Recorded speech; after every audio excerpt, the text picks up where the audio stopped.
What's up, guys? Welcome to your 10th tutorial in JavaScript, and this time I'm going to be teaching you guys how to use the if else statement. Now what this allows us to do, as you saw in the last couple tutorials, that we gave JavaScript either one or two choices, but this time we're going to be giving it an unlimited number of choices. So first, let's type a variable. I'm going to use the variable name. I'm going to set it equal to Greg. Now, as you learned first, we can set this condition equal to something and have it execute a block of code. So I'm going to say if name equals Greg, then I want you to alert, I'll put hey Greg. And this is a basic if statement. And the next choice that we want to give it is not going to be the else statement like we learned before. It's going to be else space if, and then you give it a new condition. And we say in this condition, if name is equal, and notice I'm using two equal signs instead of just one. The two equal signs is when you're comparing something. The one is just called the assignment operator, and is for when you're setting variables. But since we're not resetting this variable, we just want to say if name exactly equals Steve, then what we want to do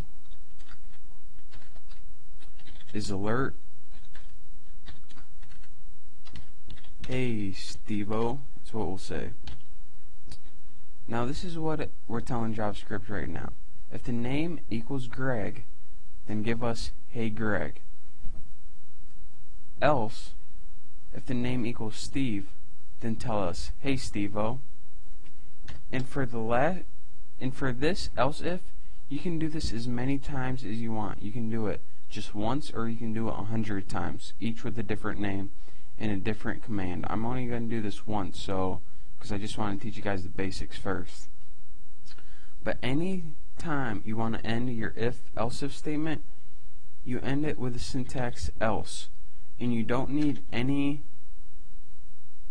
condition like before, because this already knows, alright, if we run through this and it isn't true, then we're going to go this, and if it isn't true, and if we get through all of this, then we're going to execute the else statement. So that's the automatic condition that it puts in for itself. If none of these are true, that's when we're going to execute the else statement.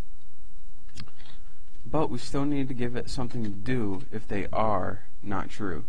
And in this case, I will say else I want you to alert, we'll say who the F are you, because it doesn't know who we are.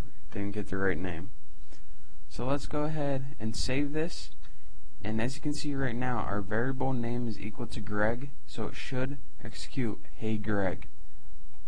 So let's refresh this, and it says hey Greg, and you click OK, and it ran through the rest of it just fine.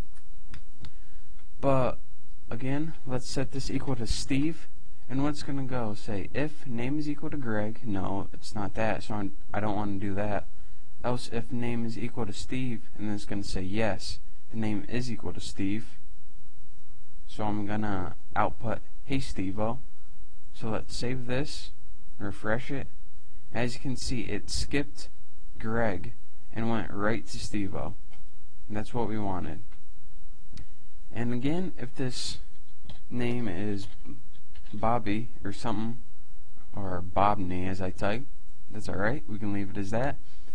It's going to say, alright, if the name's Greg, do this, but it's not Greg. Well, if the name's Steve, then put hey Steve-o, but it's not Steve. Else, if I get through all of these and they're all false, then I only have one choice left, to alert who the F are you. So let's save this and refresh it, and finally it tried everything it could try, and finally it was only left for one option, to alert who the F are you.